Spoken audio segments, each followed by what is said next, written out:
Ooh, hey. Hey. What are you wearing? Oh, this is my new Into the AM shirt. You like it? Oh, I love it. Nice. You know, you can get your own if you go to intotheam.com. You enter the code CBU10, that's CBU10, you get 10% off of your whole order. I think I'm just going to take yours. Oh, like that. Yep. Hey guys, Into the AM has a complete line of outerwear. Go to intotheam.com and check out their complete line of shorts and shirts. You're going to eventually come across my stuff. Now, if you find the stuff that you like, feel free to purchase all you want. Just use the promo code CBU10, that's CBU10. You're going to get 10% off your entire order, or even a subscription service. intotheam.com/CBU10. And yes, my wife really did steal that shirt. Hey guys, Professor Bill, Comic Book University, brought Warda. Hello, I'm back. She is. Her front too, the back, the front, the sides, all of it. Okay, that's corny. It is corny, but it was from an Alf comic book. You remember Alf, the alien with multiple stomachs who would eat cats? It was from I still like him. Yeah. It was from a comic book. I had the whole run. Wow, okay. And that was on the cover of one of his girlfriend from Melmac. Yeah. Anyway, so, a couple days ago, we had a Friday the 13th. I'm hoping... In 2020. We had Friday the 13th before we had the shutdowns in Canada, COVID. So I'm hoping that this one is going to reset the clock, or the reboot. Oh, gotcha. So let's see if that works out. But it's unlucky. It's not gonna. No. Well, like a negative plus a negative, Equals positive. Yeah. So hopefully. Kind of seeing the triad of your math there. I'm just thinking second, third wave. That's where we're already at. So hey, I got herpes, so I went out and got AIDS just to counteract it. And... Yeah, I mean, two diseases cancel each other out. You live forever. Anyway, welcome to episode 42. That's how we're starting this one off. So, did you get your PS5? Excuse me? You didn't get me a PS5? I'm not getting you a PS5. You're not getting me a PS5? I don't want a PS5. But granted, that being said, I really would like to check out that Miles Morales game, which is totally exclusive PS4, PS5, because it's Sony. Yeah. It's funny, every so often you get into an argument with somebody, and it's like, you got to sit back and just say, this isn't worth it. You know what I'm saying? Like, here's a guy in video games who works at a video game store, and I was just like, wait a second, so Miles Morales is exclusive to the PlayStation? He's like, well, yeah, because, Sony. I was like, yeah, I can see how they're doing that. Like, wow, that is freaking dirty. He's like, well, they own the rights to Spider-Man. I was like, well, they don't own the rights to Spider-Man. It's like, yes, they do. Like, I can't even get a word in edgewise. And it's like, okay, but Sony doesn't own Marvel Comics, and Marvel Comics is still making Spider-Man. And Sony's not doing the cartoons and the stuff like this. So, I mean, I'm just saying, they don't own Spider-Man. They own the movie rights. Well, how they do the video game. I think it's a lot to do with their leverage. Yeah. They have a lot of leverage, so they're just simply saying, hey, since so much stuff is open to negotiation, you guys want to do another Spider-Man movie, or you want to keep him in another movie, maybe there was a deal made behind the scenes that we don't know about where Spider-Man can appear in a second Marvel movie. Because right now it's you make Spider-Man 3 Marvel, and then we'll let you use Spider-Man for another Marvel movie. Yeah. Maybe this was so they could do that. Because when you think about I went to EB Games just recently. This is the Canadian version of GameStop. I went to EB Games just a couple days ago. You remember you were calling me what are you doing? I'm like, I'm out with the kid and I'm doing new video game stuff. It was a long time. It was a long time. And even while I was there, the guy's trying to talk to me about Spider-Man. I was like, no, it's cool. I gave up my PS4. I've got a Switch now, so I got kid games to play. What other Zelda stuff do you have? Anyway, and... I think 2 people called. It was at least 2 people. It might have been more. And each time, they're just like, hi, GameStop, what's going on? Oh, yeah, no, sorry, we're out of PS5s. Wow. No, can't put you on a back order for that. I'm sorry. Oh, hey, but we can get you the Miles Morales game. Okay, yeah, we'll put you down for it. Give me your name and your address. And every single one were saying yes, even though they couldn't get the PS5. Ridiculous. Okay, I don't want people to jump down my throat, but I don't get the hype. Wait. Wait. Well, when all your buds are doing this and you're watching people on, the gamers on Twitch, and they're all playing the PS5, Yeah, I know. Like you don't want to be left out. Well, you don't play video games. You never liked video games even when you were a kid. No. Bastardized child. It happens. Yeah, it happens. Everyone else in my family did. It's just I vehemently hated it. I know. Even to this day, I'm just not like overly hyped with video games. Like, I got some free time. Let me sit down. I want to play a little Pokemon, which is the same game that I've been playing since forever. But how much were the scalpers selling these things for? I've been seeing it for $1,200, $1,500, like ridiculous amounts. Yeah. And it's just hilarious. And every time that they post something, people will like just go at them, but still they keep posting. But they keep posting and they keep buying. Yeah, it's like you're a scalper. Can I talk you down to, 8? Yeah. It's like, all right, fine, I'll pay your exorbitant prices. Damn it. Oh wow. Yeah. Anyway, yeah, I don't know. It is what it is, man. It is what it is. People want their video games, and plus, when you think about it, it's still we don't like to say the C word here, and then vid, because, it sometimes demonetizes things. So we'll just call it the goddamn motherfucker, because that doesn't demonetize. It's not a big deal. Wow, I didn't know that. Okay. Yeah. So anyway, but no, I get you. I hear what you're saying. So, there's there's this one time that Reed Richards, the leader of the Fantastic Four, the stretchy dude, Mr. Fantastic, he writes down a board. I think this was during the Hickman. Yeah, I'm positive this was during the Hickman run.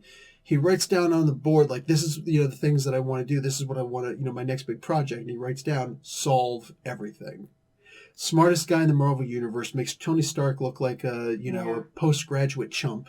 Okay. You know what I'm saying? And here Reed Richards comes along. He's just like, boom, I want to solve everything. And it's like, it's inspiring and it's beautiful. And it's like, it's advocating STEM in the comic books. I'm saying, you know? Yeah, absolutely. So when all of a sudden we find wind that there's a movie company out there called Solve Everything Productions Limited Liability Company, LLC, people started questioning, is this an MCU property?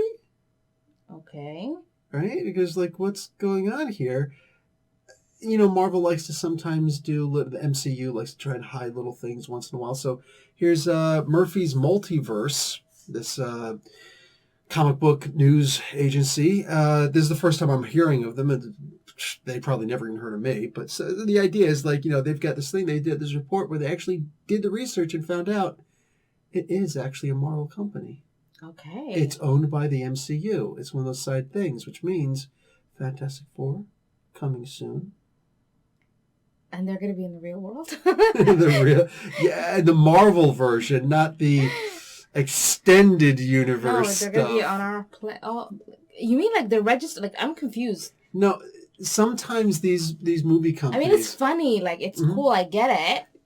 Yeah, so I forget some of the other names, but there's been a lot of names that the MCU or whatever, they want to do a movie, but they want to try and keep the fans from finding out what everything is, but they still have to have something that's a little bit familiar so each other knows what it's talking about. So they'll, the next Spider-Man movie, we can't let people know it's a new Spider-Man movie that we're filming, so let's call it, I don't know, Web Warriors, whatever, because people are doing that. But something, Sticky Fingers LLC. Okay. So, I see. Sticky Fingers, right? Yeah. It's actually okay, from the now Rolling I Stones understand. song. So anyways, they're apparently in the process of trying to put together a Fantastic Four movie. Okay. That is awesome. Okay. And I thought it was like an actual company they created. As like a detraction or something. It's like, what? They do that? Kate Mara, she played the Invisible Woman in the Fan Forstic movie. Yeah. She came out a little bit. I'm sad that she doesn't really lean into it, but she received a lot of abuse from Josh Trank, the guy who directed that Fan Forstic movie, that abomination of a movie.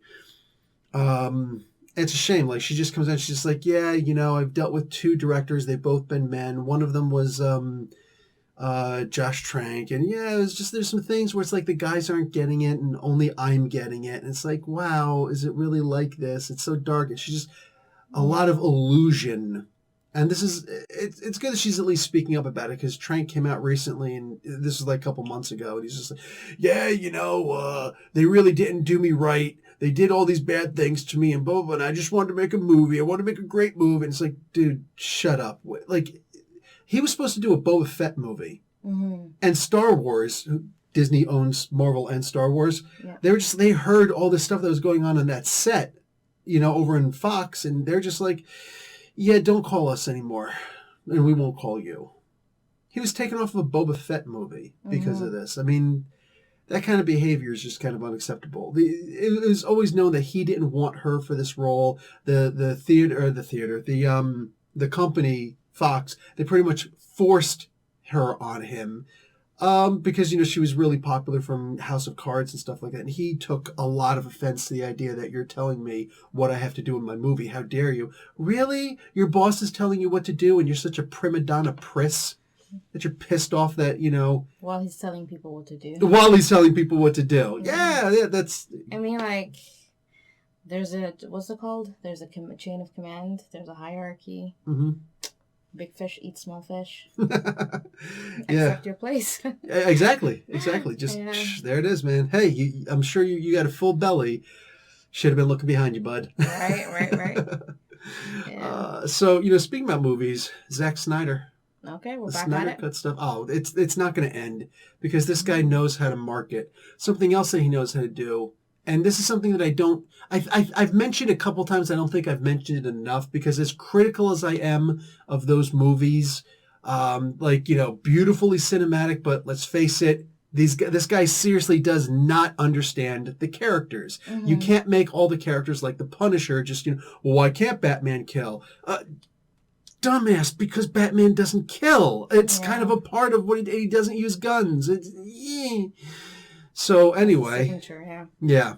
So I was just talking to an editor today. In fact, I was talking to a fairly famous editor who's big time in the news, and we were just talking about him on the podcast not too long ago. That'll be released tomorrow. That'll be released on Sunday, the same day as this podcast, but the podcast will be out first, I'm saying. But he even said flat out, he's like, you can't write Spider-Man the same way you write Captain America. Course, specifically, he put that. Yeah, they're very different characters. Both heroes. So what, do they both just act the same? No, they act very differently. And that's part of the job of an editor is to recognize that. But when you've got somebody who's got a huge head, Zack Snyder is one of these people. Oh, I'm going to write Batman and Superman, and they're both going to kill people. And no. It's like he doesn't understand these characters. He like to think he does, but no, you don't. It's the fundamental understanding. Yeah. So, it is what it is. But he's always been great with fans, and that's something I've I don't talk about enough. And I know there's people who think that I hate Zack Snyder. I don't hate Zack Snyder. I love going to see his movies, just not when they're comic book related. But I don't think there's anybody in the theater or in the theatrical business who actually engages as much with regular Joes and recognizes his fans are his his moneymaker, so to speak. And he really engages with them all the time. You don't have to be super famous. He'll stop and talk to you. That's nice. If you see him, 100%. Like he's good people, Anyway, so he talked about. First off, they've been giving rumors. The screen director and a lot of people like that have been talking about how on November the 17th, that's this coming Tuesday, there's going to be a big surprise dropped. Zack Snyder's dropping a bomb at some point. Well, now we're all but confirmed that it's actually going to be a new trailer. For the Snyder Cut. Now it's actually going to be the old trailer with a couple of extras in there. So he's been working on the trailer and whatnot. Teasing. Hey, I don't have a problem with that. I don't have a problem. In fact, one of the things I'm hoping is going to be the exact day, the date that, not just the year or the season, the exact date that the Snyder Cut is good. The first episode is going to drop on the on HBO Max. I'm very curious as to that. Because make no mistake, I still want to see the damn thing. Yeah, you know what I'm saying? I want to see what the big difference is between his and Whedon's cut. You know what I'm saying? I desperately need to know this. So there's that. He talks about there's going to be 4 to 5 extra minutes of footage. 4 to 5. 4 to 5 extra minutes in a 4-hour-long movie. Yeah. Like he said, he filled up the whole reel of this movie. That's 4 hours. He's like, it's going to be about 4 minutes extra in a 4-hour movie. Like, so the filling up the reel wasn't enough for you, was it? And he's still going to do Justice League 2. And he's got plans for 4 of them. No, excuse me, for 4 sequels, which means 5 of them total. Very busy. Yo. Can we get these individual movies also? Like, they're supposed to do The Flash. They were supposed to do the Cyborg movie. Yeah. I really want to see Ray Fisher get bumped, bumped up to actually be able to do this movie. He's a character whose story needs to be told. You know what I'm saying? Not just this little stuff and whatnot. Mm-hmm. Anyway, so he did the... back during DC fandom, he talked to these girls who were just really fawning over him the whole time. They were actually more annoying than anything else. Just, oh my God, it's like Snyder. He's like talking to us. And oh my God. And it's like, okay, please stop. Okay. Please stop. Please just stop. Don't talk anymore. Just let him talk. Uh-huh. They need interview tips. But they were journalists? They're called Nerd Queens. Okay. And... yeah, they do good things. They do good, there's the good and the bad. It's like, they were the ones who supported getting these T-shirts out and raising funds for suicide prevention and things like that. They're good people. It's just, just stop doing interviews. Please. Just go up and say, hi, this is Zack Snyder. He's going to talk. I'm muting my mic. Just do that. Watch other people do some interviews, please, because, wow. Anyway, so he's talking to them and he says there's going to be a different timeline. Mm-hmm. There was a different timeline. The whole idea, like when we see the trailer, we see the Hall of Justice was destroyed and whatnot, and Batman is in this dark future, and Superman comes down and just starts like burning people with his heat vision, like Homelander in The Boys. And he goes up to Batman and he's going to murder him and stuff like that. This is all an alternate timeline where Darkseid had actually come to Earth already. Mm-hmm. He found Superman at a moment where he wasn't a threat, and he took him out. He was able to destroy the world. He killed Lois Lane. He did all these bad things. Superman kind of went a little bit crazy. He took advantage of this, and he used what's called the anti-life equation. Now, the anti-life equation is something that Jack Kirby created. Never really went into deep detail of what exactly it does. Later on, people came along and said, it controls people's minds. Okay. So it controls their will. So the life equation essentially would be free will. Mm-hmm. Anti-life equation would be I control your minds. Okay. Makes sense. Yeah, that's fine. So what happens now is that he came by and he used the anti-life equation on Superman, and now he's controlling him to go around doing all these things. That's why they were able to get the Flash to, with certain amounts of powers to come back in time for just about a minute or so to yell at Batman, Lois is the key. We have to save Superman. And it's all up to you. And it's like, this is really annoying scene. But okay, sure. So that's what all of that was actually leading up to. That's cool. I'm glad to hear. How do you feel about it? It makes much more sense. I still don't want to see, we're still seeing a Batman versus Superman where there's no anti-life equation involved, and they're going around killing people. You know what I'm saying? And all the people say, well, he didn't actually kill him. Just please stop. Batman punching people and slamming their heads into the ground, that's going to murder people. It's concrete. He was shooting, guns and stuff like that. Wow. I'm sorry. Superman flying through, Jimmy Olsen is just killed. You just killed a major supporting character for Superman because you don't understand who Superman is. You killed... Oh, my God. Anyway, so that would be like killing Foggy Nelson. It's like, okay, so now who's Daredevil? Who's Matt Murdock going to talk to nowadays? Oh, I just want him out there punching people. But he's also a lawyer for Hell's Kitchen, and he's got relationships and people to talk to. No, I just want him out there punching people.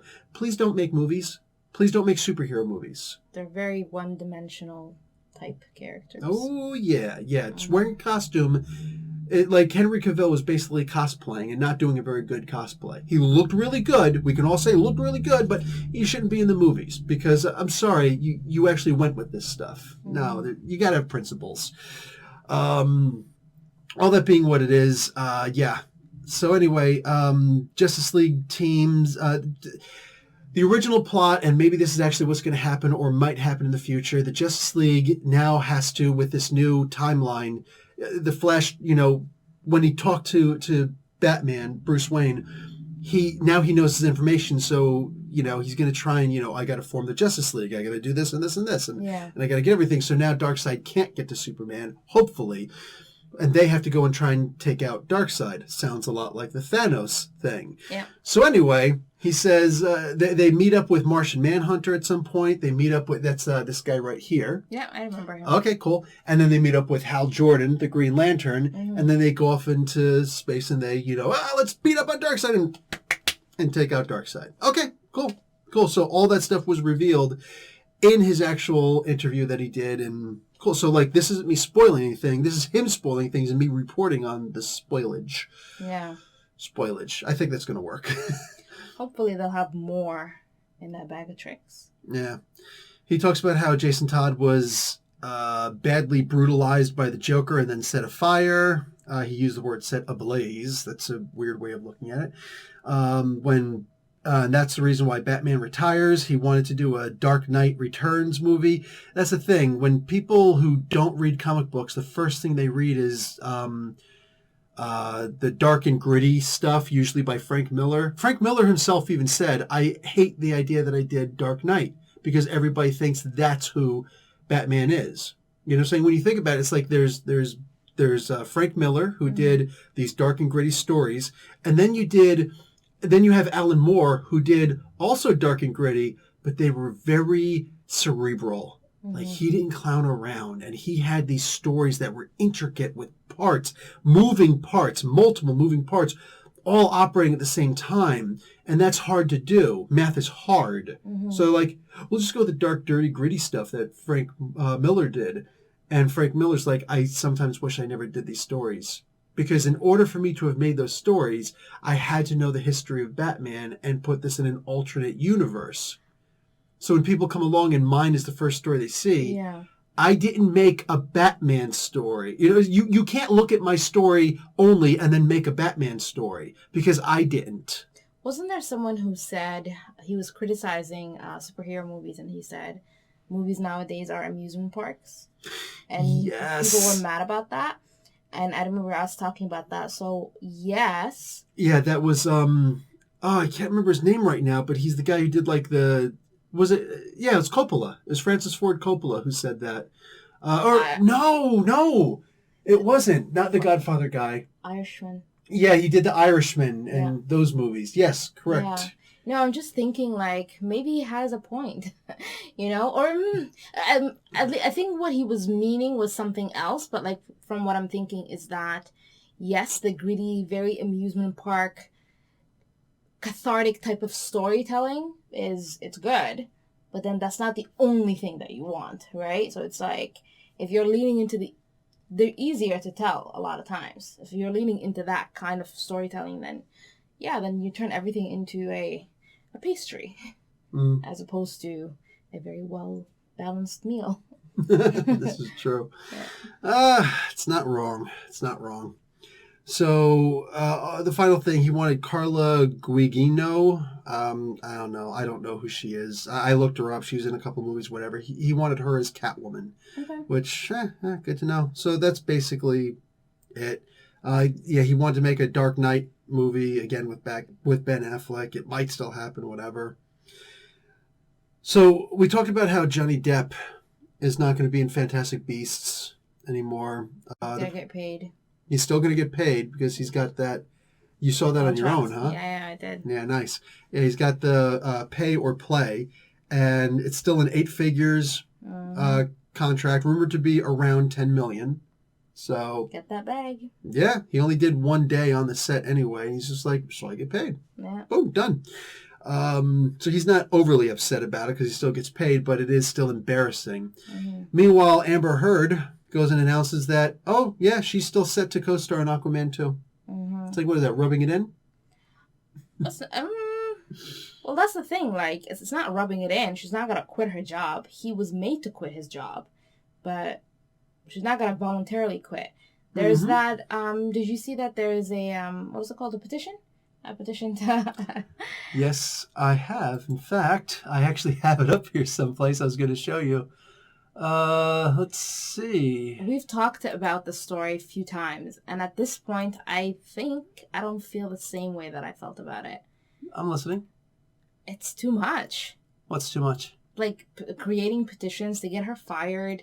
Yeah, like, it is a little extra, but it was started by a female, so that gives it some credence. But if Johnny Depp wasn't so pretty, it probably wouldn't have been the case, right? Honestly, like all of that, like to me, it's just like this is an internal relationship. Two people that need to settle this in courts, and us as people who have nothing to do with anything need to set our behinds down until we hear the whole story, right? But right now. Like, oh my god! Look at all these people. Right now, at the time of this, they want to get to 1.5 million. Yeah. They've got 1,326,000. Oh, go away, Janine. That's who started this. And look, you're actually watching it in real time going up. We just had, 8 new signatures? Yeah. 9, 10, 11. Oh my God. Like, it's going up. There's 2 more right there. Yeah. Like, this is hysterical. This is 6 seconds ago, 42 seconds ago. Yeah. Like, I'm just like, wow. Yeah, and the full details haven't been brought out yet. It's like, he said this. Oh, I believe him because he's pretty. I mean, what else is there? Oh, his story was more real. To me, his story's more realistic also, but all of it. I'm going to wait until it's done. Yeah. And it's none of my business.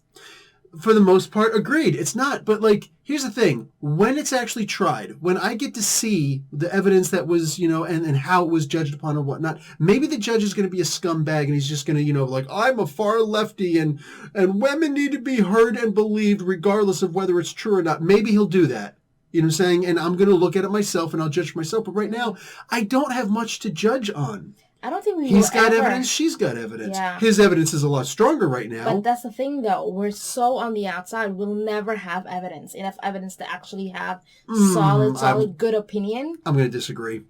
If somebody has more evidence, especially after the court case is done, and you're in the public light and you want people to know, the onus is upon you to show that evidence. Yeah. You want us to accept you in... if she's 100% right, if she did all this stuff and whatnot, and some of the stuff that he presented about her is wrong, and she's got evidence that because maybe she's got a ton of evidence that she's hiding until the actual court date comes up. Hey, if that's the case, it is upon you to show that. I don't give a rat's ass about your crying eyes, and I don't care about your going to freaking move.org and, Me Too. I don't give a rat's ass about that. Oh. I want to see the hard just the facts, ma'am. All of it is too toxic for me. It's none of my business. No, it is my business. And it's all of our business, because if she is lying about this stuff, it needs to be known that men can be abused also. True. It needs to be understood. True. Okay.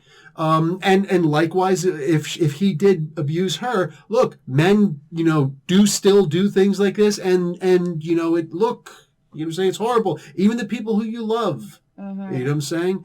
And this could just literally be one of those things where I support my actor, because regardless of what, regardless of what happens, I don't show me the facts. I believe. So I don't know, but I do want to know all of this stuff. Stop looking at my notes. Whatever.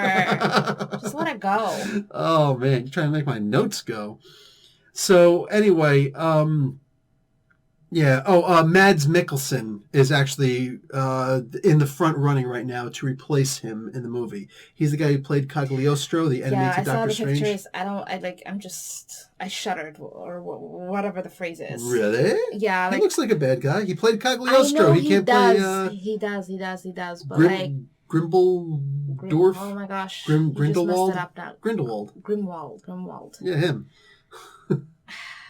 He does not look like Grimwald in my head. I'm sorry, you think Johnny Depp did? Yes. I didn't like it at all. We went to see the first movie, and it was supposed to be Colin Farrell. Yeah, I know who you're talking about. Yeah, the guy who played Bullseye. Yeah. And I'm just like, this is perfect. This guy's perfect for this role. That would have been really good. Yeah. And then all of a sudden you see Johnny Depp, he's just looking up with his eyes like that. I'm like, this blows. I don't want to see the next movie. They just did too many changes for me.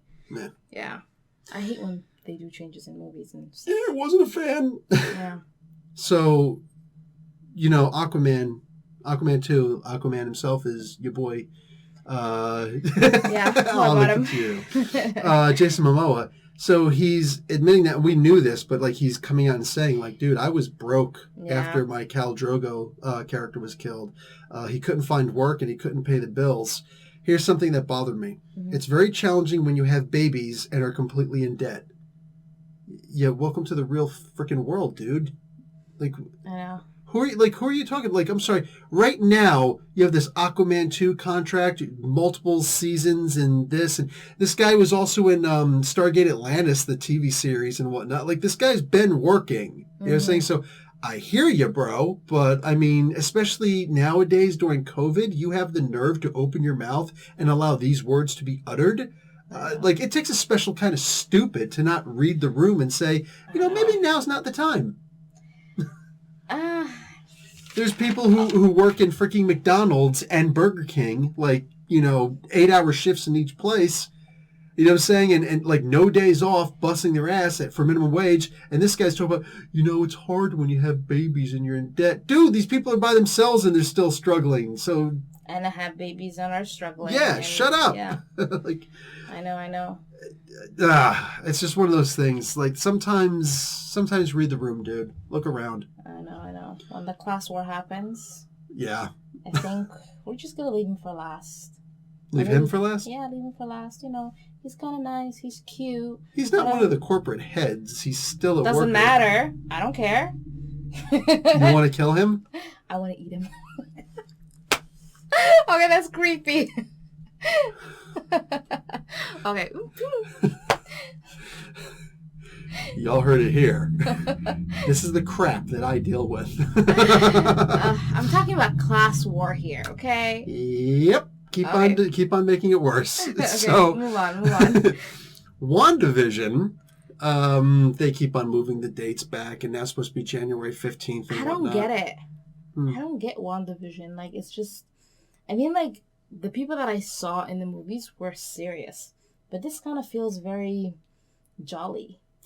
In Avengers Disassemble, multiple times in Avengers, West Coast Avengers, the individual Scarlet Witch and Vision series, they had 2 miniseries.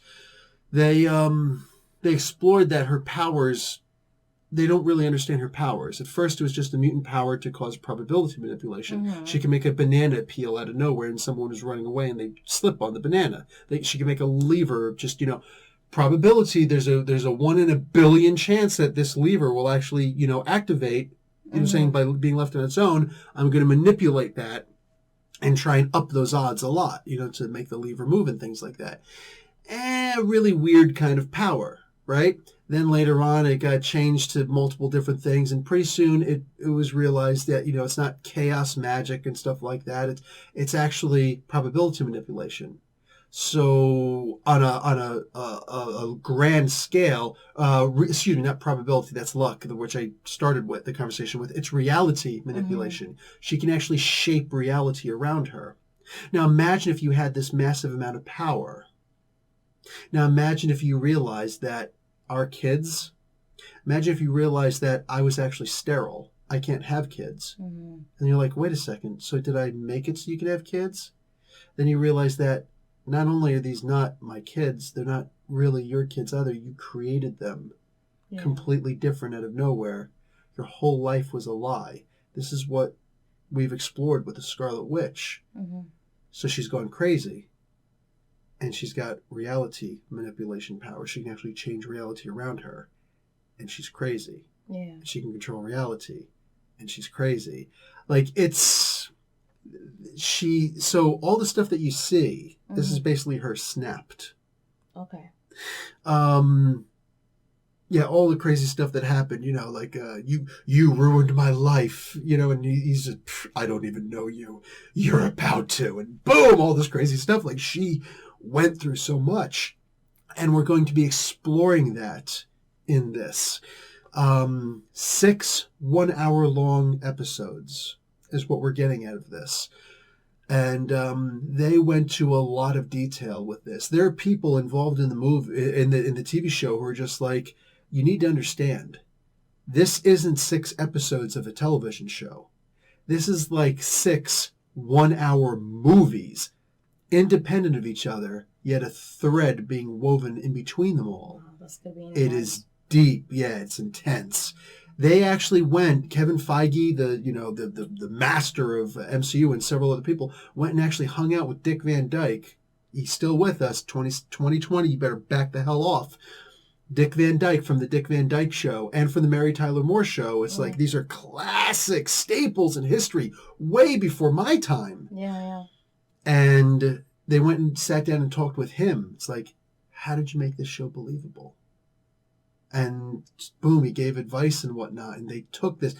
They literally made these trips and spent this money just to get a couple minutes to talk with some of these people to make this as good as it is. I'm telling you right now, as dumb as the name is, WandaVision, which is Wanda and Vision, or is it Wanda's Vision? Yeah. The double entendre there, I love it. For me, I feel like this is going to be one of the best damn things that has come to television in any way, shape, or form. It's going to be on Disney? Yeah, free to all of us subscribers. I'm really looking forward to it. Yeah. I'm looking at your notes. I see that. I don't have anything here for Black Widow, which is a little bit annoying, but it is what it is. Let me finish up this stuff here. So Elizabeth Olsen used to go to the Full House tapings in front of a live studio audience. One of those episodes actually is done in front of a live studio audience who all had to sign non-disclosure agreements. Yeah, okay. Yeah. So she was like, wow, this takes me back because I never got to be in those live studio audience things, and now I got to be in one. And it's like, it's nostalgic for her. She got to do what your twin sisters got to do, her older sisters who are themselves twins. Anyway. Yeah. So it airs January 15th, accordingly, on 2021. It was supposed to be before 2021, but whatever. Doesn't want to compete with The Mandalorian, which is bullshit. That's the one bit of bullshit that I see here. Because, The Mandalorian is doing its own thing, and who's going to sit there and say, oh, well, I'm only going to watch one show on Disney+. So it's either The Mandalorian or it's going to be WandaVision. I'm sighing. Oh, okay. You mean like it's an empty statement? Totally empty statement. Yeah. I mean, you know what this is? In case there's some people out there who they only want to watch The Mandalorian, so they'll subscribe during that time and then unsubscribe to save themselves a couple of dollars, and then they'll come back when the next season of Mandalorian comes out. Well, there's going to be the Obi-Wan thing. There's going to be the Boba Fett thing. There's going to be all these different spin-offs coming out with, from that. But in between that, we're going to have these 6 episodes of WandaVision. So it's just the idea of keeping the steady stream of good must-watch streaming stuff. Hey, I ain't mad at them for it, but I'm going to call a bullshit statement when I hear a bullshit statement. And that's exactly what that is. You know what I'm saying? Don't talk about you don't want to compete. You don't want to compete for ratings. Yeah. It's not a lie from a certain point of view. It's an Obi-Wan statement. So Mandalorian on Disney Plus, they have had right now, they believe it's because of the Mandalorian, 73.7 million paid subscribers. So that's not even talking about the people you're allowed to have up to 10 extra accounts or whatever, 10 other devices on your account. Okay. Yeah, something like that. Netflix is pretty much unlimited, but with Disney Plus, it's 10. After that, we're no. So even that is good. Yeah, even that's really good. But 73.7 million paid subscribers. That's right now, quarter 4. Mm-hmm. You know what it was in quarter 3? No. 16 million. Wow, that's a lot. 16 million. And in one season, it went up to 73.7 million paid subscribers. That's a huge jump. Yeah, you're not wrong. Yeah. You're not wrong. So with stuff like that, and we've talked about it before, the success of Mulan. Mm-hmm. I mean, holy crap. Number 6 in things that people are streaming, and you have to pay for that to be able to stream it. That's of all of the streaming services, of all the shows that people or movies that people want to watch, that's the number 6 of all of the streaming services. That movie, Mulan. Yeah. You know what I'm saying? Over many TV shows. Yeah. We are homebodies. Give us stuff at home. Yeah. So more likely that we might wind up seeing Black Widow show up there. Again, I know there's a lot of people who are absolute naysayers, and there are people who are like, of course it's going to come, but I'm only looking at the facts. Even right now, HBO Max is desperately trying to look at the figures and saying, what can we do? Let Disney keep on doing this stuff, because right now it doesn't look like we're going to be able to air Wonder Woman 1984 anytime soon. What if we debuted it at a $30 price tag or so, or would it be a $20 price tag? We don't know, on HBO Max. And they're seriously considering that because of how successful. They're saying specifically because of how successful Mulan was. Like, it's freaking Mulan, a live-action version of this animated movie, and people are going gaga over this. And they're saying despite the hiccups in freaking China, you know what I'm saying, where they decided, we're not going to advertise this movie. Yeah. Just what it did, you know what I'm saying, even with China, is like, oh my God, that's really good. In fact, it's the Disney Plus streaming service is right now the only profitable thing that Disney as a whole is doing. Yeah, makes sense. Not the comic books, not their movies, not their theme parks, even though most of it, like Disneyland is closed, but all of the rest of their parks across the world, France, China, Florida, they're all open. Yeah. You know, with limited capacity, but they're still open, Yeah, the Disney Plus streaming service is the only thing that is profitable for them right now. So they are going to double, triple, quadruple, quintuple, sextuple, whatever down on that. Me too. Me too. I mean, even when the movie theater's open, it's like, my TV works fine and I've got popcorn. Right? Yeah, I know. It makes sense. Free refills on the soda and I don't have to go far. Gosh. Anybody want something else? I got to go to the bathroom. Can you pause? Right? Can you imagine if we could do that in a movie theater? I wish. In other countries, they actually do have that intercession period. The intermission, yes. Intermission, yeah. Intercession. Intercession. Intercede for me. It's just North America that doesn't. Anymore. We used to. Back when, like, the Ten Commandments came out and other movies like that. Yeah. But we shortened our movies also. We majorly shortened our movies. It's lowered our attention span. Hey, 244 characters or less. Twitter. Right. So Netflix. Arnold Schwarzenegger is set to star in a global spy series on Netflix. Okay. And I'm thinking to myself, True Lies? Is there going to be a True Lie? I bought the DVD. You haven't watched it with me yet. And you're not understanding how amazing that movie is. No, I don't get it. You're not. You got to watch the movie with me. It's an amazing movie. You have pushed this guy on me so much. Okay. And you're just like, no, I want the other Conan. I want Momoa. I want to eat him. We're revisiting it. Shut up. That was a blooper. It's a blooper that's staying in. So I'm thinking it might be True Lies. But what I'm also thinking of is, Netflix is going to be doing the Legend of Conan series. Yeah. What if this is just a false flag operation and he's actually coming over to do King Conan? Because there will never be another Conan like there was Arnold Schwarzenegger as Conan. And I don't even care about the second movie, Conan the Destroyer. So much older. But Conan eventually becomes king of Aquilonia. Mm-hmm. Do you recognize how amazing it would be to have Arnold Schwarzenegger as King Conan?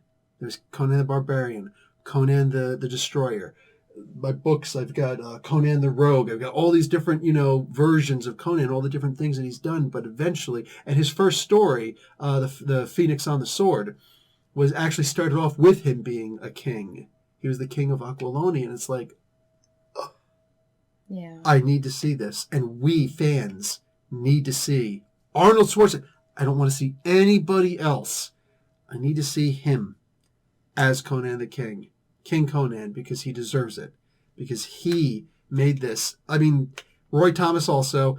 Maybe a little bit of Robert E. Howard, who actually created the character. But no, right there, bang. That's what I need to see. I need to see this guy. Anyway. So I'm just mostly hopeful for this. There's another show on Netflix, an original series, We Can Be Heroes, starring Priyanka Chopra. Also, Christian Slater, who's like the king of B-movies.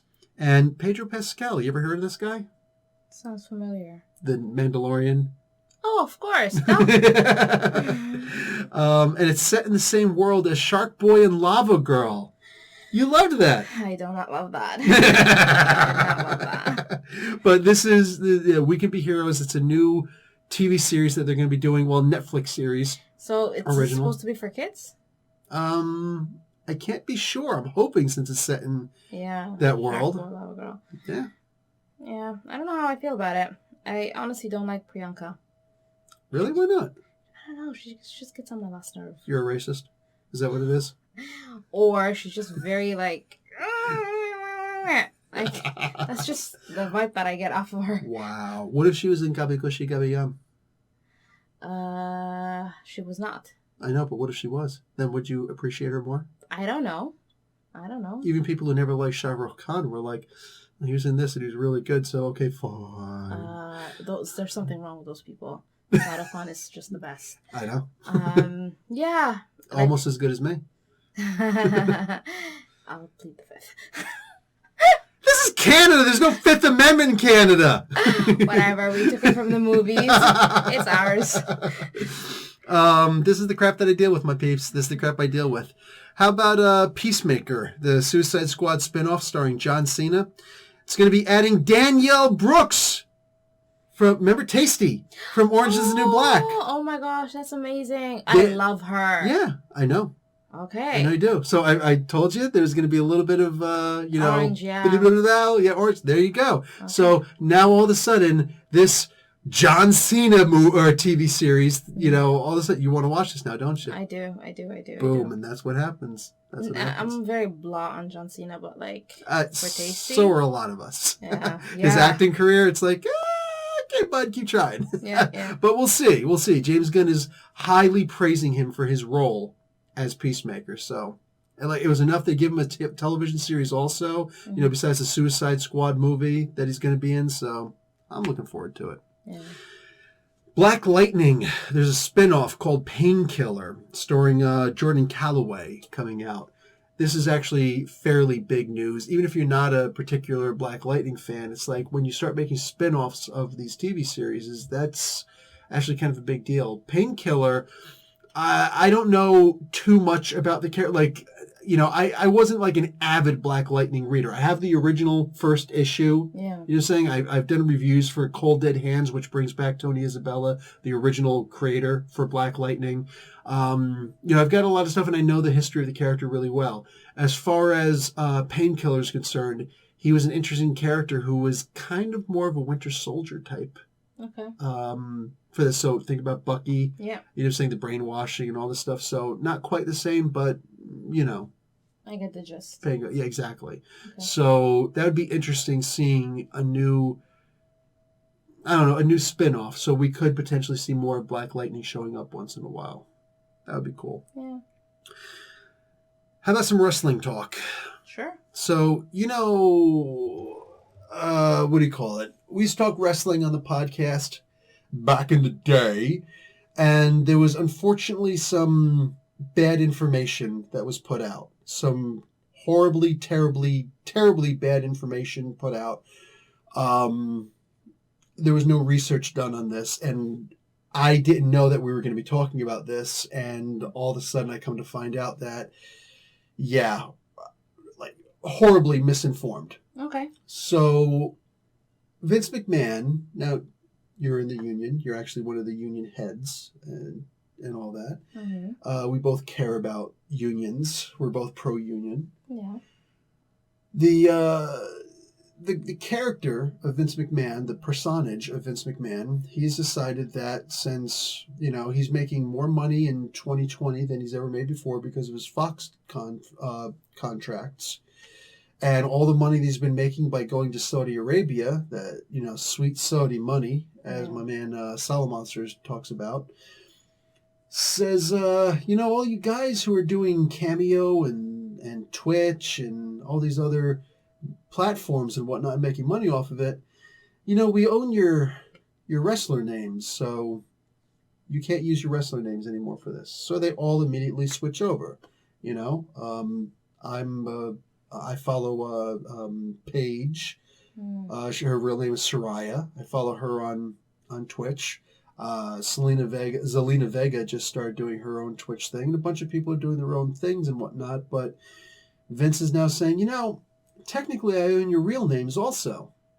And the only reason why you're famous is because you're on my channel or my thing. Right, so I want you to give me your contract. I want you to give me your basically here's a new contract. I demand that you sign it. Mm-hmm. And if you don't sign, and it's always at the most inopportune time. The worst thing you can ever say to Vince McMahon? I want my lawyer to look this over. Now, while he's got a minimum of 10 lawyers on his side at all times, on call like that at any moment, if you ever say, I want my $1.50 an hour lawyer to take a look at this really quick, he loses his shit. When you see Vince McMahon on camera and, he does that, let me tell you something about, that's him in real life. Yeah. That's him, So he's been forcing people to sign a last minute contract. And if they don't, then he squelches on their original contract because he's got all the power and you have nothing. He's got the effing monopoly. He has an essential really monopoly. Needs to go. Now I agree. Now there's AEW, which is barely competition. Yeah. There's Impact Wrestling, which people forget about all the time. There's indie markets, and there's New Japan Pro Wrestling, but that's Japan, and it's like there's not a lot there, and Vince McMahon keeps on going around. He's going to different countries and he's buying different wrestling promotions and all that. He owns the biggest wrestling promotion in the UK right now. It's part of the WWE now, so it's like, hey, he's got his own developmental program down in Florida, the Performance Center, the NXT stuff. He owns everything, and he put all these other people out of business. That's what he's done consistently. And even when real competition does show up, like Ted Turner for WCW, he was always talking about, he's coming for me. He's coming for me. No, he's just getting in the business also. Ted Turner's more interested in CNN. But he wants to be in the wrestling business. So he's just calling and saying, hey, we're partners now. We're not partners, but, we're competitors now. I'm getting in the wrestling business. Hey. Oh, well, that's good to hear, Ted. Yeah, so I just, call up and giving you the heads up and, hey, what's going on? Just, he wanted it to be friendly. And he was never hands-on. Yeah. He wasn't trying to put him out of business. But that's what Vince McMahon in his freaking hypochondriac state always says, he's trying to run me out of business. No. That's the thing, though. He's a monopoly. Imagine if...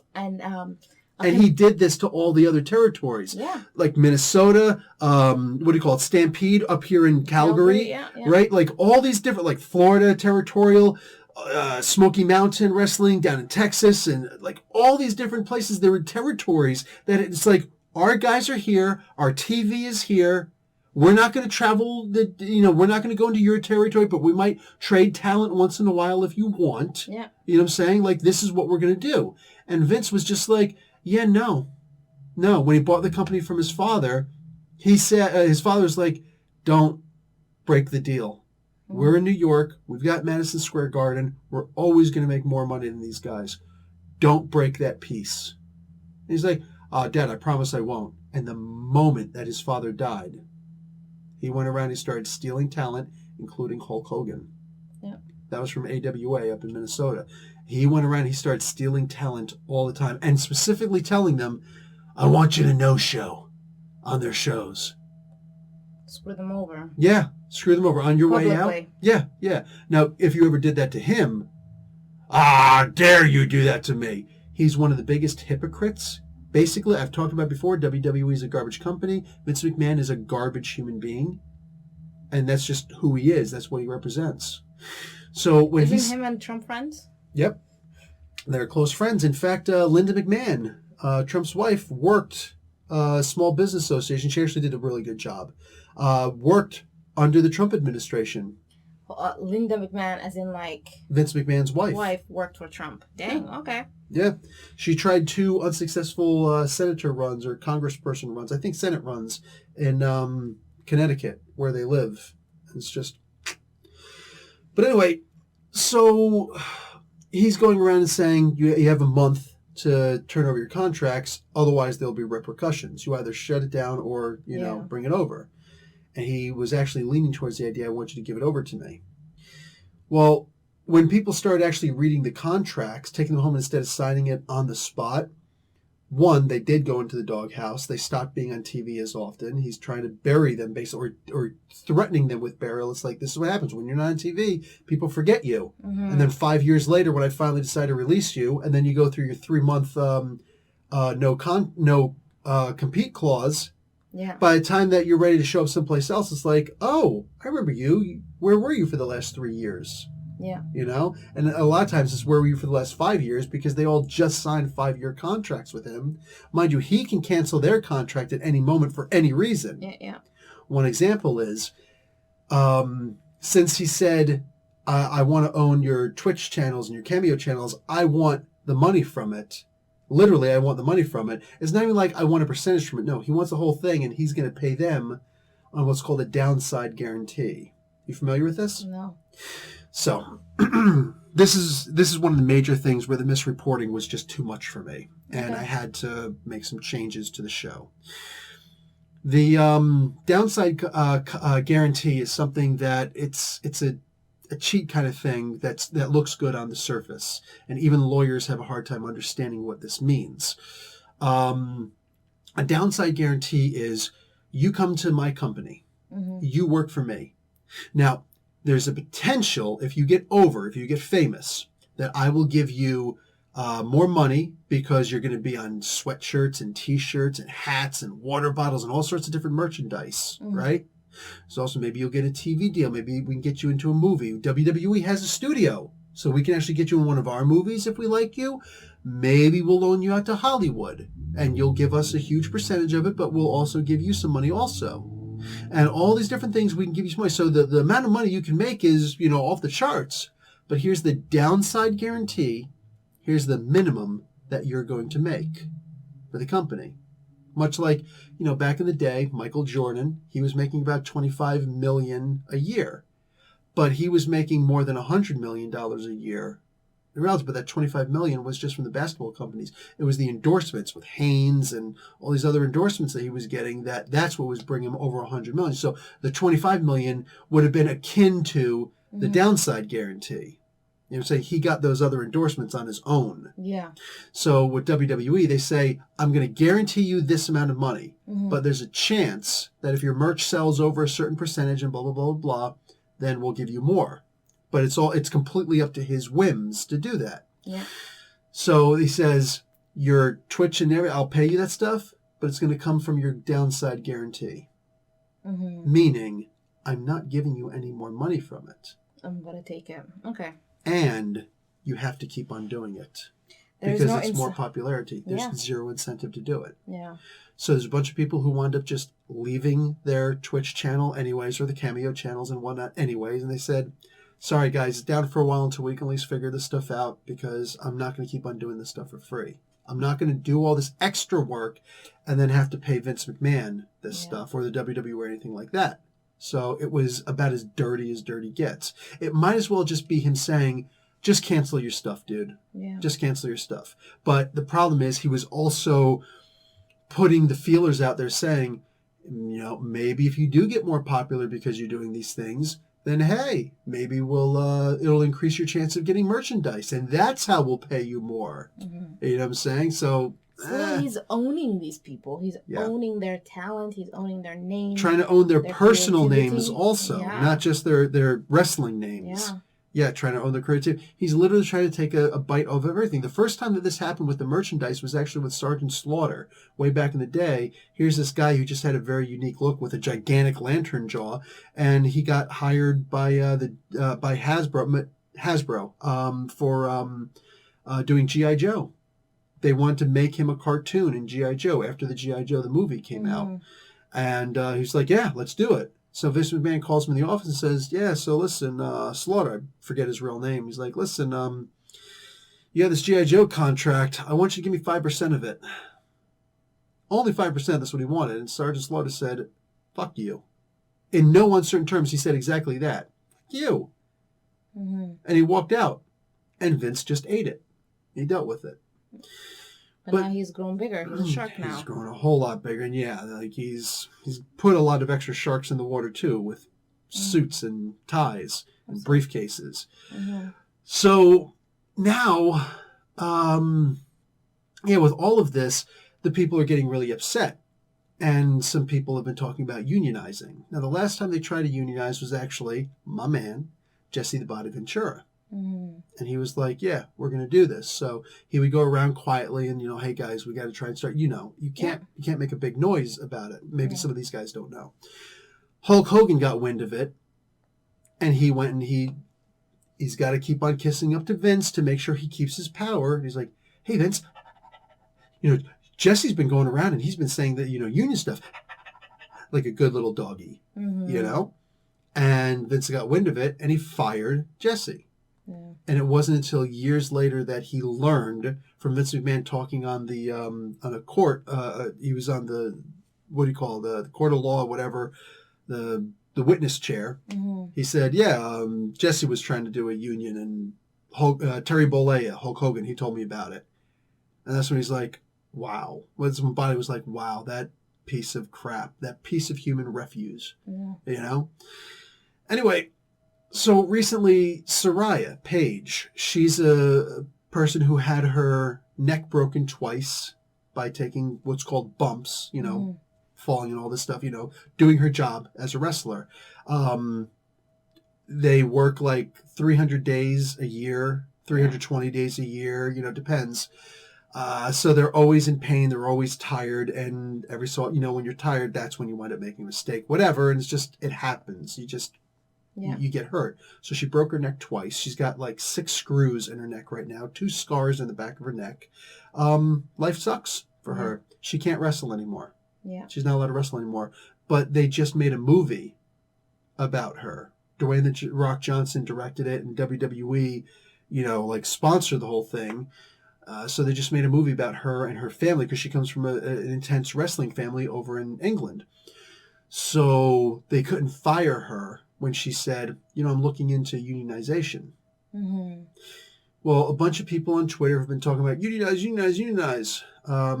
Maria Kanellis said, I'm not a fan of such and such and such, but yes, I'm all for this stuff because you know what? When I was 7 months pregnant, I have a husband, I've got my family, I've got, kids on the way and whatnot. I'm a mother and, I got to look out for me. So yes, even though I technically shouldn't, I had to be strong and I have to speak out for this stuff. And I was fired, I think it was like 2 months before her baby was due. And it's like, that's just messed up. 2 months before her baby was due and they fired her.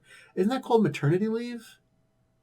Yeah, supposed to be. Yeah. Supposed to be, but they're all freelancers. So can you get maternity leave as a freelancer? Well, you can claim disability in America for that. And WWE would have to pay, I think it's 60% of that. So they just said, we're going to fire you because we have the right to fire you for any reason. Wow. Yeah.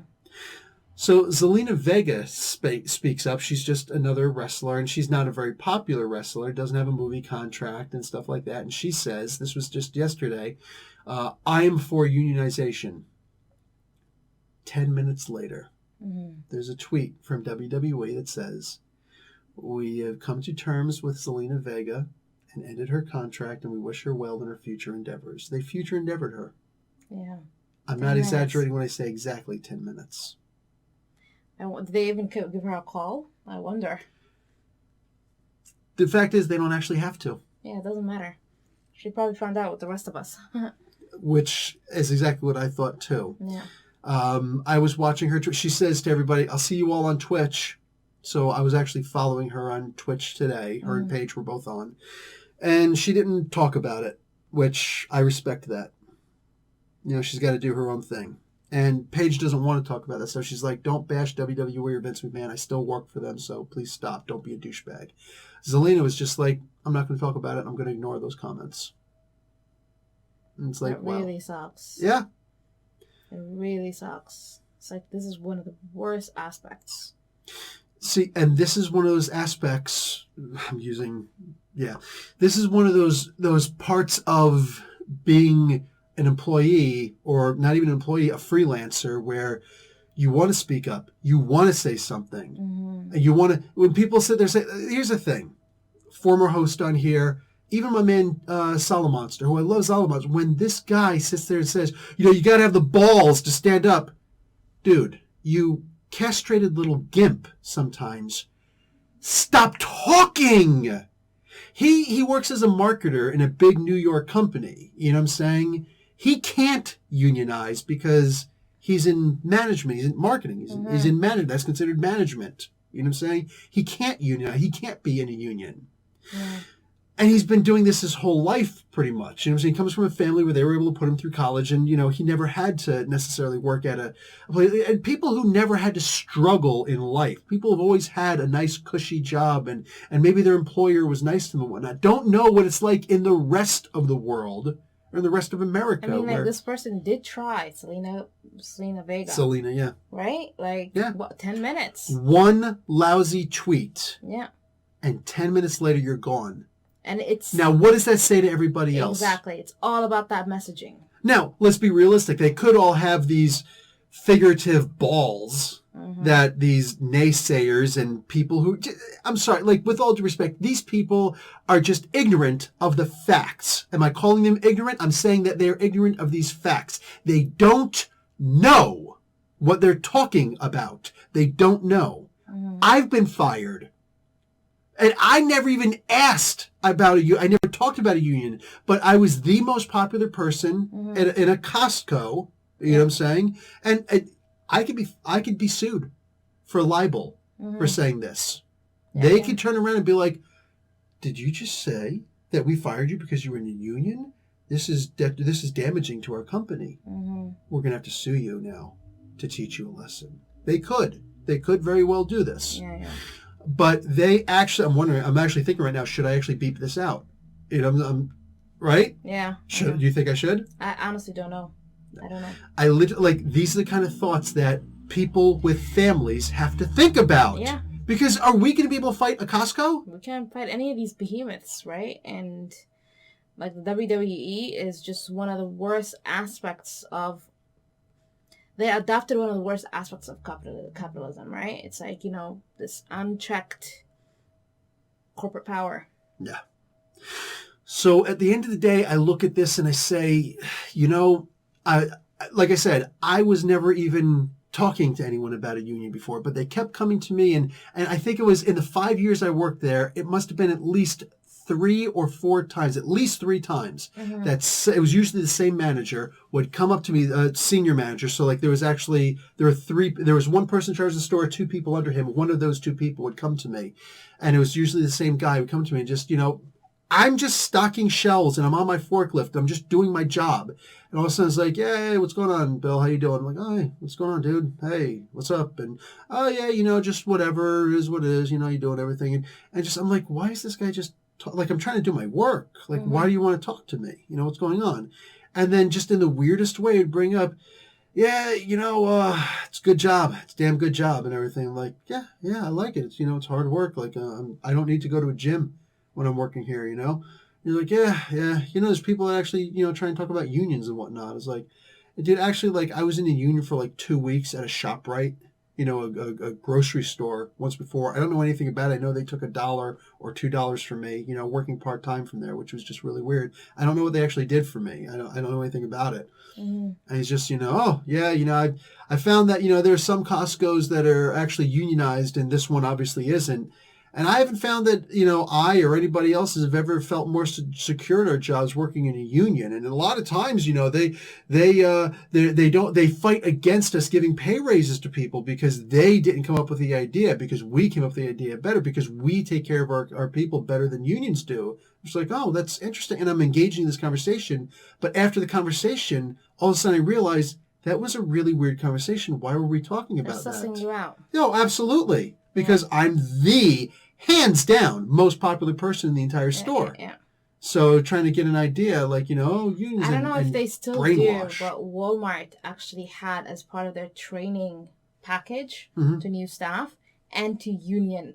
Yep. Peace. Rhetoric. Yeah. The videos and everything. Yeah. We saw those. We saw those together. Yeah. And they actually closed, when one Walmart successfully unionized, they shut down the store and opened a new one. Next down.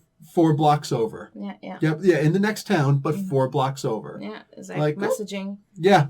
Yeah. That's the length they're willing to go to make sure their people do not have the protection of a union. Like, that is out of control. So, yeah, if anything's going to be able to fight back against these corporate bastards, it's a union. We don't have anything else. But the terror of, like, here's the thing. So, when I learned about slavery in the 5th grade, the question that a lot of us had were, if there were, like, 4 white people on this plantation, thank you, but there were, like, 40 slaves, why didn't they just run after them? It's like, well, they had guns. Like, how many guns could they have? It's like, if they had 1 gun with 2 bullets in it, the slaves start moving forward, they shoot 1 in the head. And they say, who wants the next one? And then what happens after? So who's going to have to, so let's use the language these guys use, who's going to have the balls to be that second one? No, totally. It's very unfair. It's very unaware of the dynamics of how class works, right? And how money works and like how power works. Like with WWE, before they even can actually get unionized, they need to get organized. Exactly. So, and how does that happen? What does that look like? They need a charismatic leader from among themselves. Like, yeah. Anyways. Yeah, because if one person speaks out, shot, who wants the next one? Yeah. And how? And does Vince McMahon only have 1 more bullet? No, he's got tons. Yeah. He's got all the power. He's got all the bullets. All the bullets he needs. Yeah. And I know there's, of course, going to be that thing. Well, what if everybody you can't fire everybody? But here's the thing. Somebody needs to organize everybody together. Can you actually get everybody together to say, or enough people together to say, listen, I know that Selena was just fired for this. Yeah. But, you know what I'm saying? And Paige talked about this. So maybe some people are going to argue, well, Paige talked about it and she didn't get fired. Yeah, because what scumbags is the WWE and Vince McMahon specifically going to look like? We just got this movie deal done with, you, and you broke your neck and things like that. But she hasn't been talking about unionization anymore, has she? Also, if she does talk about unionization, keeps on talking about unionization, what's going to happen next? Anybody who's seen talking with her is a potential target. Because that was the big thing. If I said something wrong to, the guy's name was Eric. If I said something wrong to Eric, all of a sudden anybody who's seen talking with me is suddenly sus. Yeah. So it's like when you've got family to feed, when like this, and so, okay, sure. So Zelina Vega, where's she going to go now? Is AEW going to hire her? Is Impact Wrestling going to hire her? They don't want to give her, union. They don't want to give their people unionization either. Yeah. You know what I'm saying? So now all of a sudden, this is like in the movie industry, this person's difficult to work with. You got fired because you were pro-union. She didn't even try and start one. She didn't say she was union, like a treasurer or anything like that. Just the mere word being said, you're done. You're done. And the chance of her maybe she will get hired by another company. It's a possibility. But what do you think the chances are? Yeah. This is one of the worst spaces to be in, when things are so bad, but they're not so bad that everyone is not enraged, right? It's like it's a very difficult space to be in. Yeah. I need to feed my family. Yeah.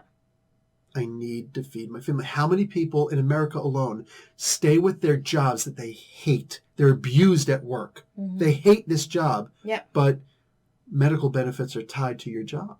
Yeah. This is something it's a big deal. It's a huge deal. And this thing with Zelina Vega, this is where I'm just like, I really didn't want to talk about this before, but now I feel like this needs to be talked about since we have talked about it so many times, since I do want to set a record straight that was purposely or not done wrong. Like, no, this message needs to be said. And it's not even that I'm pro this or that or the other thing. No, I'm pro getting a story out. And it's reprehensible. And people just simply need to understand starting a union is not easy. anybody who's seen talking to Paige is suspect immediately. Yeah. And like, how much power does she really have? And how much, the idea, she said union once and she didn't get fired. So what? That means that she could just keep on talking and everything's okay. She's perfectly immune. No, they could still turn around and say, listen, you said this once. This is your one get out of jail free card. You like the money that you're getting? Mm-hmm. Shut up. But also, to me, it sounds like they still see some value for them in her. And that's why they're 100%. Not firing her, right? And at the end of the day, the idea that maybe she's the linchpin, she's the one who could change all that stuff.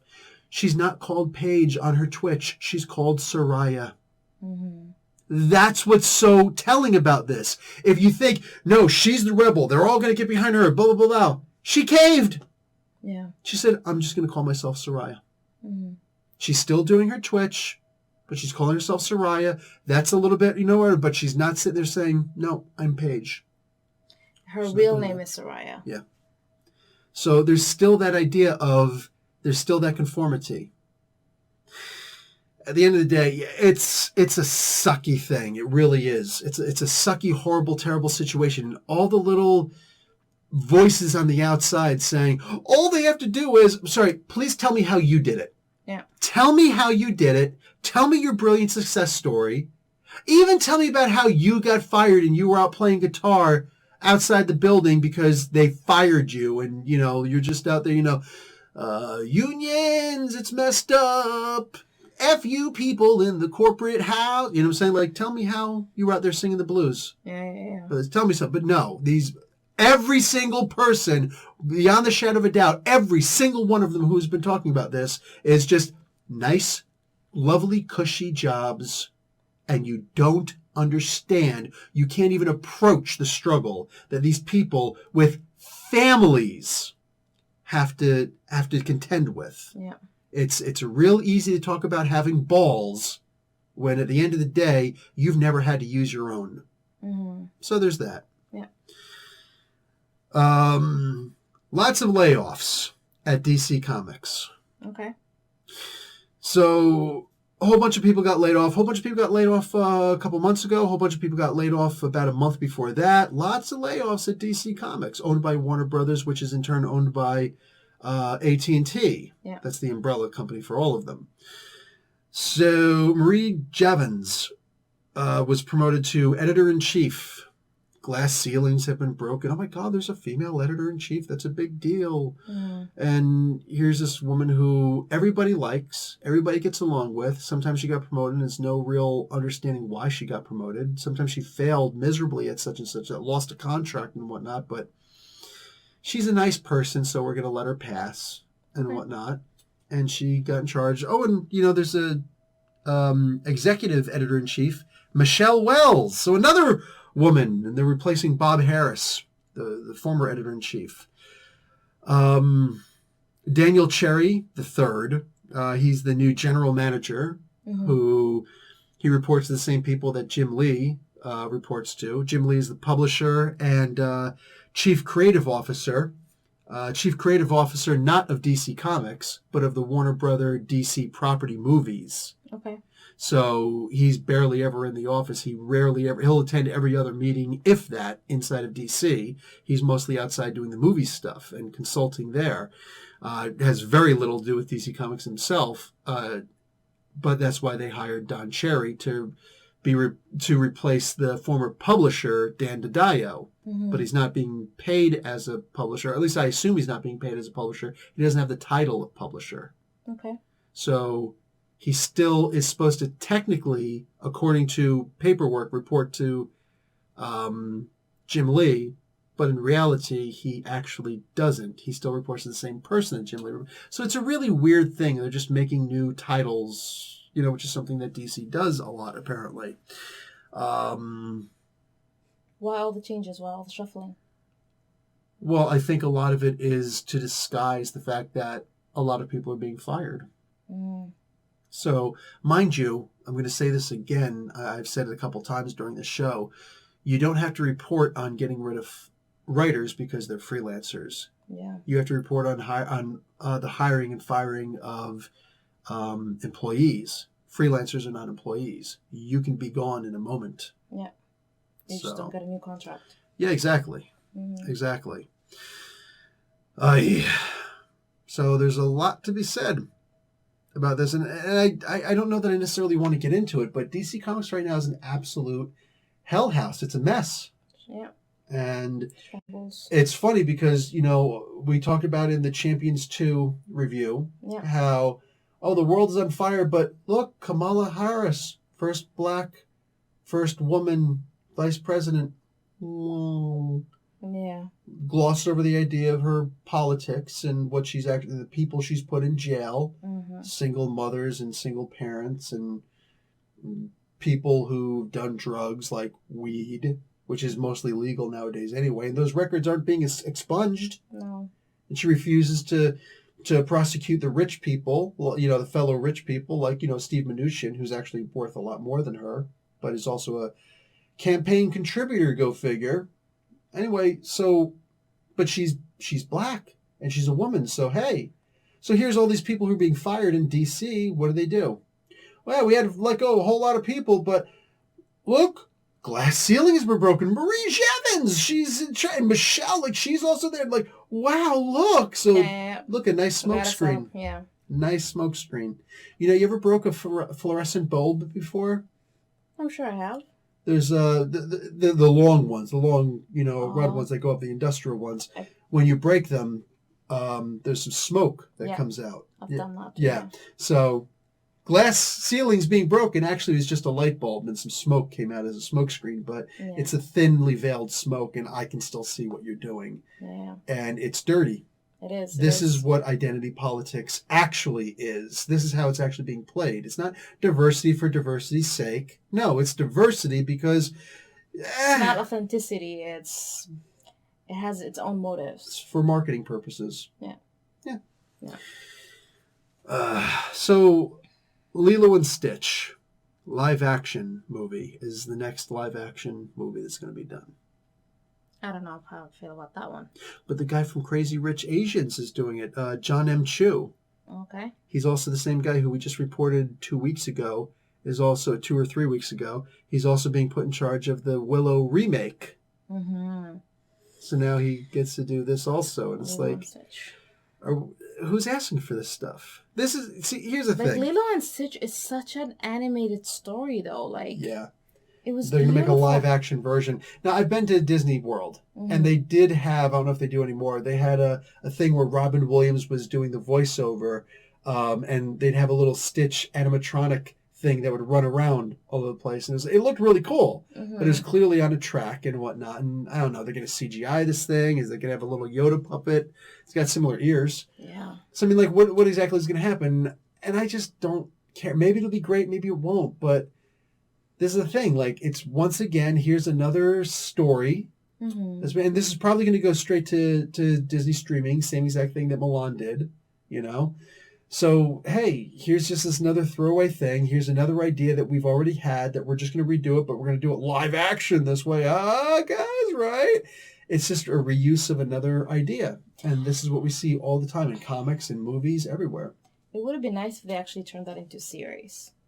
Lilo and Stitch. Well, there was a cartoon television series, Lilo and Stitch, where there were all these other experiments. That was actually from the fourth movie, but all the other movies were straight to DVD. From the fourth movie, that there were actually more experiments. This was experiment number 100. Stitch was experiment number 1. And he had to find all the other 99 experiments. Yeah, so 98, the other 98 experiments. He never quite found them all. The series didn't last that long. Oh. Anyway, so what do you got? I brought my own notes. What's this, Star Trek Discovery? Of course. What else? Okay, let's do it. So, I started watching Star Trek Discovery after I had abandoned it. And, oh my God, I'm mad at myself. I know I've been saying this to you, but it's what was I thinking? What was I mad about? Why did I abandon this? This is a great show. So, I'm not at season 3. I'm still, I'm in season 2 right now. But there has been some news. I saw that, and I was like, oh, that's so sweet. So, Aaron Eisenberg, who was Nog in DS9, he passed away September 2019, and that was pretty hard on the fans. So, a lot of people have been talking to Star Trek, asking them to somehow pay tribute, respects Who was Nog, for the people who don't follow? Oh, Nog was the first Ferengi who joined Starfleet. He was in DS9. He's the nephew of the barkeeper, and I can't believe I forgot his name. But he was such a sweet, like, we saw him grow up in DS9, right? He's like this very annoying, all over the place, very, he was a troublemaker, a little kid, Ferengi kid, and his best friend, who's a human, and then he decides, you know what? I'm going to join Starfleet. And his uncle is mad at him, and it's this whole thing. He joins Starfleet, and he does really, really well. There's actually, I think it was an alternate universe or whatever at some point within DS9 where he's actually older and he's an admiral, and so he had that future, right? Anyways, the actor passed away. So now in Discovery, the last episode, they actually had a ship. There was a little cameo, a ship called USS Nog. And I saw the pictures and I was like, oh my God. Not only that, when I was reading, apparently this ship, USS Nog, is from the class Eisenberg. So it's the Eisenberg class. Yeah, it's an ship. Eisenberg class. So hence the actor Aaron Eisenberg. And that was beyond sweet. So I can't wait to get to that part of the series so that I can actually pause and watch it myself instead of seeing it in a picture. And that's my Discovery news. Nice. Yeah. Nice. I'm digging in that. So I loved Nog. Yeah. I loved Nog. It was always cool seeing him in that Starfleet uniform. Yeah. One of the cool things that DS9 did was that they stepped away from those tropes. Oh, the Ferengi are this way and they're only this way. And then you see and you get to know these three main characters, Nog, his uncle, and his dad. And they're not those tropes. They're a lot more complex. And definitely Nog is not. He is very Ferengi. He's all about, acquisition and thinking in that way. But at the same time, he's able to go into Starfleet and do well in Starfleet, maintaining his Ferenginess. So that was very nice. A capitalist in a socialist world. What? It works. So, nice. Yeah. And we're going to call that the podcast. Nice. See you next week. Hour and 26 minutes worth of a podcast. That's long. Sheesh. We went a little bit long, huh? Yeah. All right. So, we'll talk to you guys later. Alumni, take care. I'm going to do it. You're going to do it with me? Okay. Professor Bill and Warda. Class dismissed.